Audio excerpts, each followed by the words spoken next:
Veio por solicitação da mãe que se preocupa porque ela está sempre doente, muito magra e não faz nada sozinha. Vocês prestaram atenção no peso dela, não?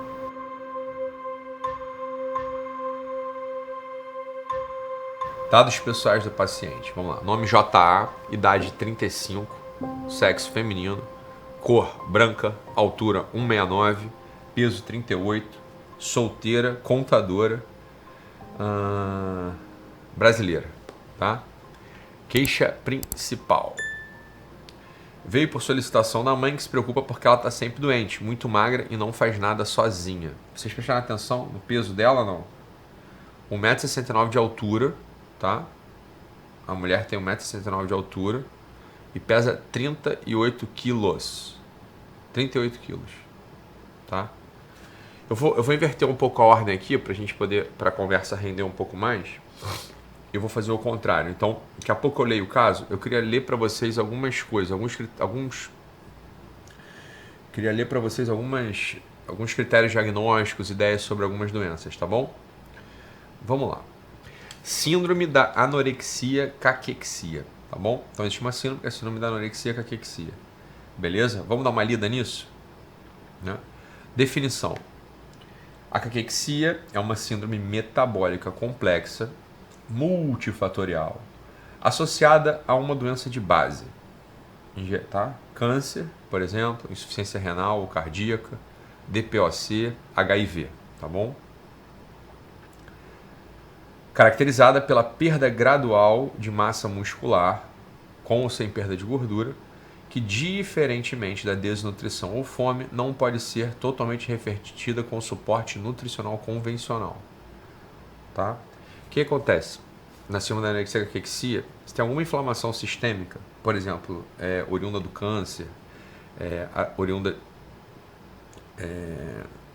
de alguma insuficiência orgânica grave, e essa inflamação sistêmica, o que acontece? Vocês lembram disso, né? Então, existe um overload de citocinas, e essas citocinas circulantes, por conta da inflamação, elas fazem um balanço negativo nas proteínas biodisponíveis, tá? Então, o que acontece?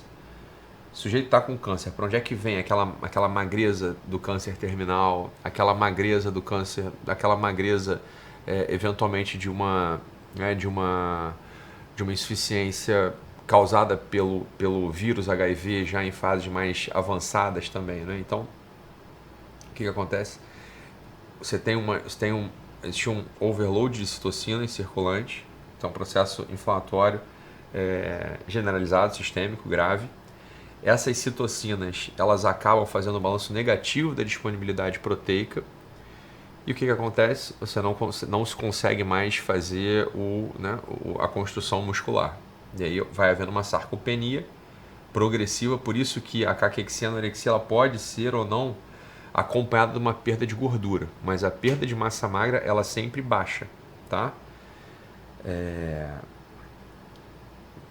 E aí acaba que é o seguinte, esses pacientes com anorexia e caquexia, eles vão apresentar outras questões associadas, como por exemplo, fadiga, apatia, né? Então ele não tem o drive, ele não tem a energia para poder fazer a síntese, né? A síntese muscular, fazer a manutenção da estrutura citoesquelética, e o sujeito, claro, vai acontecer a caquexia, a anorexia, né? Então a perda muito, muito importante de massa magra, e por consequência o sujeito vai tendo essa fadiga. A fadiga ela também pode ser diretamente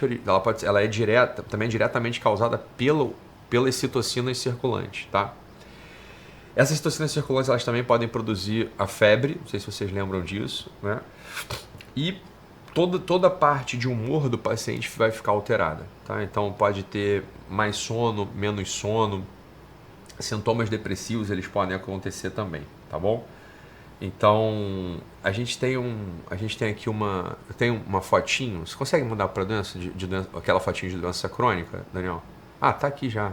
Então, olha só. Você tem aqui, vamos pensar aqui numa coisa. Você tem uma inflamação sistêmica. Pode botar mais um zoom, Andressa, que eu acho que eu não sei se vocês estão conseguindo ler, mas seria bom aumentar um pouquinho essa imagem. Mesmo que perda um pouco de... Se quiser botar na tela toda, eles vão ficar vendo a minha cara, não? Aí, tá bom, aí tá ó. Mais um pouquinho. Isso. Pronto, tá ótimo. Tá meio fora tá fora de esquadro, mas tá bom.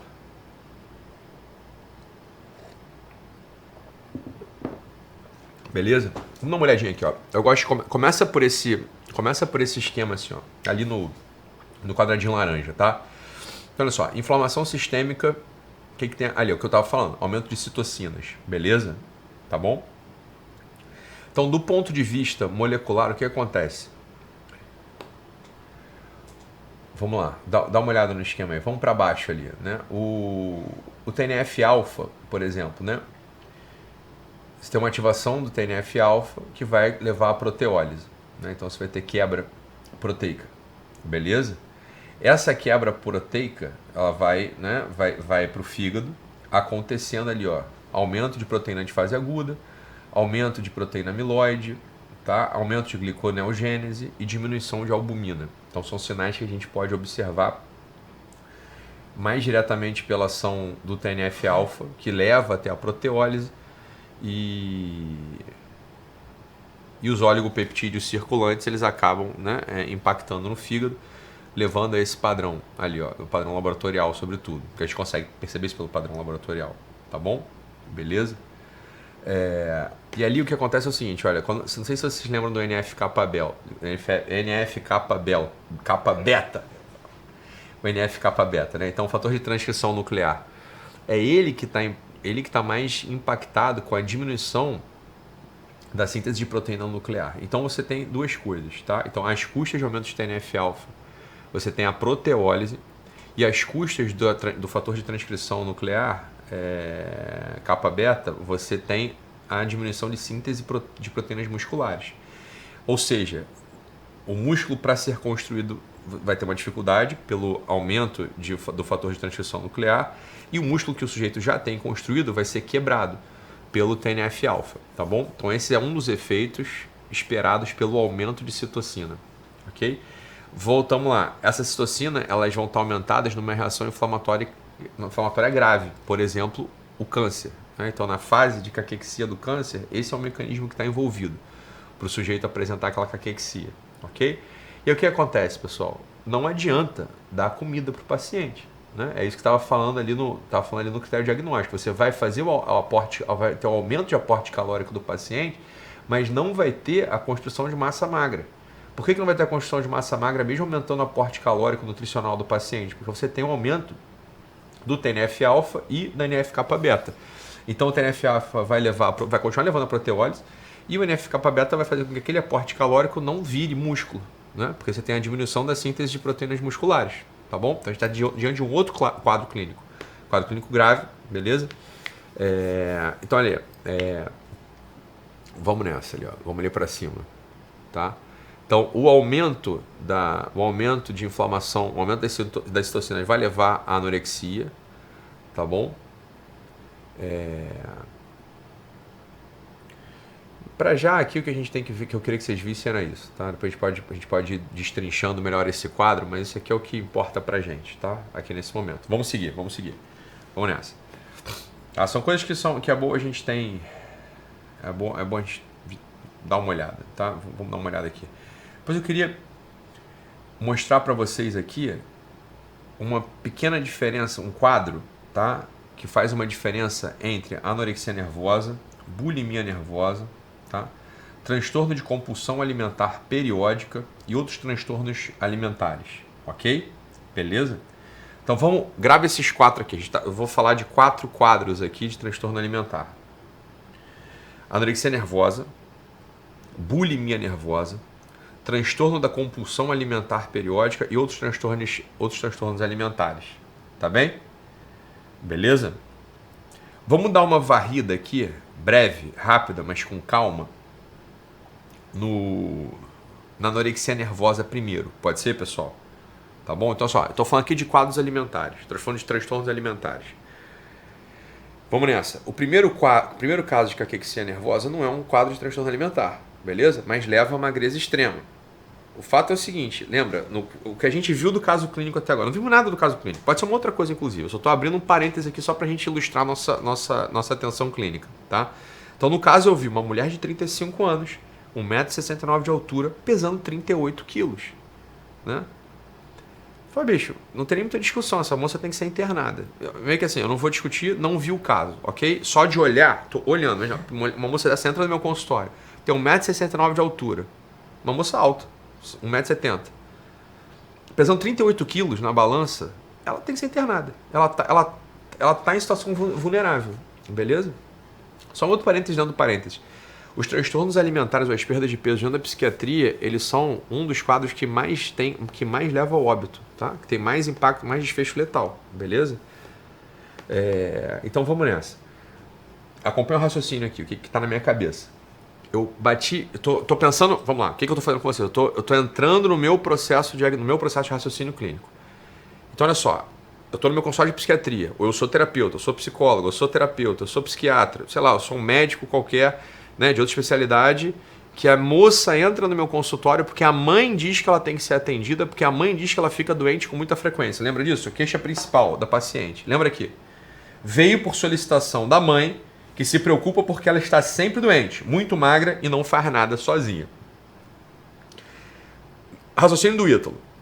Tô lá, um dia como outro qualquer, vou atendendo meu consultório de terapia, eu vejo essa pessoa entrando no meu consultório. Pra já eu bati o olho, pessoal. Vamos lá. Exame psicopatológico, aparência, é o primeiro que você vai chamar a atenção. Não tem mais nada que chama. O que chama atenção? No exame psicopatológico, né? Chama atenção, magreza extrema, 38 quilos. 38 quilos. Na minha cabeça eu já começo a pensar, tá com câncer, tá com HIV, ela entende ou não? Assim que o raciocínio clínico, por isso que eu comecei a botar lá para vocês, primeiro quadro que eu abri, é câncer, é HIV, é alguma doença renal grave, é uma doença cardíaca grave, ela tem alguma condição clínica grave que está fazendo com que ela tenha uma caquexia. Percebe ou não? Como é que está funcionando na minha cabeça? Magreza extrema. Cara, as coisas mais graves primeiro. Alguma condição clínica que levou essa moça a ter essa aparência. Depois eu penso, bem, pode não ter condição clínica nenhuma. Né? Ela pode não ter HIV, fase terminal da AIDS, pode não ter nenhum câncer, pode não ter nenhuma doença renal grave, crônica, cardíaca grave. Ela pode ter uma síndrome psiquiátrica, sim. De todo modo, internação é sempre uma coisa que tem que passar pela nossa cabeça. Se ela pega uma gripe, um resfriado, provavelmente ela tem a estrutura óssea dela já está, né, escorrega, cai, quebra, né? Está completamente desnutrida. E aí eu tenho que entender que tipo, é uma desnutrição, o que está acontecendo com essa criatura, né? Provavelmente ela tem que ser internada, e aqui já tem uma nuance, né? Provavelmente tem que ser internada em um hospital clínico e não em um hospital psiquiátrico. Mesmo que ela tenha uma anorexia, mesmo que a causa da magreza dela extrema seja de origem psiquiátrica. Tá, pessoal? Vocês estão me acompanhando ou não? Então, imagina só, eu não sei para começar se ela tem uma causa orgânica, tá? Mas aí eu avalio lá, ela pode ter uma anorexia nervosa, né? O que eu faço com ela? Eu interno ela onde? No hospital psiquiátrico, para tratar a anorexia nervosa, ou no hospital clínico. Essa é uma rotina, tá? Para onde é que eu levo essa paciente? Você vai levar essa paciente para o hospital clínico, beleza? E como é que é o acompanhamento psiquiátrico, psicológico dessa paciente? O acompanhamento psiquiátrico e psicológico dessa paciente é do seguinte modo: ela é internada num hospital clínico, tá? Ela vai receber a visita do psiquiatra e do psicólogo com a frequência determinada, ok? Pelos médicos assistentes. Diário, 2 vezes por dia, do terapeuta, do psicólogo, isso aí depende da gravidade do quadro, tá? Provavelmente ela vai precisar de intervenção externa, vai precisar de uma sonda, né? Enfim, a gente tem que ver como é que vai fazer, tá? Porque às vezes esses pacientes não conseguem comer. Eu, certa vez, aqui no hospital aqui do lado, eu acompanhei uma paciente, que até uma criança, ela era jovenzinha, não era criança, mas era bastante jovenzinha, que estava com uma anorexia nervosa grave, não conseguia se alimentar. Ela estava já há mais de uma semana sem conseguir comer, né? Ela já era muito magrinha e estava em situação de risco extremo. Está sem comer uma semana. Uma criança sem comer uma semana, né? Por uma questão psiquiátrica, como é que você faz? Você interna no hospital clínico, você faz uma abordagem, eventualmente vai passar, né? Vai fazer alimentação por sonda, vai dar algum jeito ali de fazer ela se nutrir, ok? A alimentação é enteral, né? Não é parenteral, você, enfim, não tem necessidade de fazer isso, né? Você faz passa uma sonda e vai alimentando ela diretamente. E a intervenção psiquiátrica com ela acontecia todos os dias terapia com ela, beleza? Tá bom? Então, As coisas são detalhes que você não tem onde aprender isso, né? No fundo, você tem que aprender aqui no estudo de caso. Né? Aqui por aqui que você vai vendo essas coisas. Tá bem? Então vamos lá, vamos dar uma olhada. Então, tô pensando assim, ela tem alguma situação clínica grave? Isso que eu vou pensar. Só vou saber isso internando ou colhendo a história, né? Entendendo, etc, etc. Tá? Depois eu vou pensar nas grandes síndromes psiquiátricas que são transtornos alimentares. Vamos dar uma olhada aqui na anorexia nervosa? Tá? Vamos lá, anorexia nervosa. Restrição da ingestão de energia. Ah, tá aí. Boa. Obrigado. Restrição da ingestão de energia levando a um significante baixo peso corporal no contexto de idade, sexo, trajetória de desenvolvimento e saúde física. Significante baixo peso é definido como menor do que o minimamente normal ou para crianças e adolescentes menor do que o minimamente esperado. Tá? Depois tem outro quadrinho aí de anorexia, que é o B. B, continuação. Medo intenso do ganho de peso ou de se tornar gordo, ou comportamento persistente que interfere no ganho de peso, mesmo com peso inferior. C. Perturbação no modo de vivenciar o peso, tamanho ou forma corporal, excessiva influência do peso ou forma corporal na autoavaliação, ou persistente falta de reconhecimento da seriedade do atual baixo peso corporal. Isso é muito comum, tá? Então, essa paciente, por exemplo, a gente tem que ver na história. Depois a gente a história já foi colhida, a gente vai ler a história dela. Às vezes eles não notam que eles estão com baixo peso. Não sei se eu estou tão magra assim, né? Eu não sei, se está falando aí, eu não acho bobeira você está falando isso para mim. A questão nem é essa, né? Claramente, nitidamente, você está vendo que essa pessoa tem um baixo peso assustador, tá? Vamos lá, quais são os subtipos de anorexia? São dois, ok? O restritivo e o compulsivo purgativo. Isso vocês lembram, eu acho, né? Ou sabem disso. Então, restritivo. Durante os últimos 3 meses, o indivíduo não teve episódios recorrentes de comportamentos compulsivos ou purgativos. Purgativos, no final das contas, é botar para vomitar, tá? Nesse subtipo, a perda de peso é alcançada através de dietas, jejuns e ou atividades físicas para perder peso. Okay? O compulsivo purgativo. Durante os últimos 3 meses, o indivíduo teve episódios recorrentes de comportamentos compulsivos ou purgativos. Vômito, abuso de laxante, diurético, enema, tá? Beleza?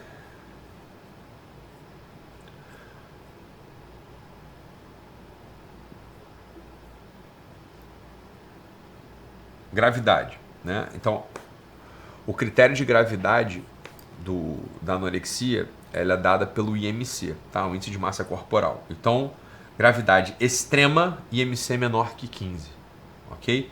Gravidade leve, grave, mas é o início da gravidade, IMC maior ou igual a 17. Ou seja, abaixo de 17 já é grave, tá? Abaixo de 15 é gravíssimo, é extremamente grave, ok? Então é quilo por metro quadrado o IMC. Alguém quer calcular aí o IMC dessa menina? Ela tem 38 quilos e mede 1,69, né? Vou calcular aqui. Ela mede 1,69, 13,3, tá? O IMC dela. Como é que é a conta, né? Então é quilo por metro quadrado. Então, 1 quilo, ou seja, quanto que ela pesa 38 quilos, dividido por 1,69 vezes 1,69, né? Então, 1,69 é a altura dela, 69 ao quadrado. Isso dá 13,3. Gravidade. Qual que é a gravidade dessa menina? Dessa moça, né? Qual que é a gravidade dela? Menos de 15. Ela tem uma forma extremamente grave. Se a gente imaginar que é uma anorexia, né? Se a gente imagina que é uma anorexia, ela está enquadrada em algo extremamente grave. Ok? Então isso eu não sei se vocês já tiveram a oportunidade de estar com uma pessoa dessa altura com esse peso. Eu já tive na clínica. Assim, assustador no fundo, né? Você bate o olho e não tem como você não saber que a gente está diante de um negócio muito grave. A gente está falando de uma pessoa magra, é uma pessoa muito doente. É diferente de uma pessoa muito magra. Uma pessoa muito magra é uma pessoa muito magra.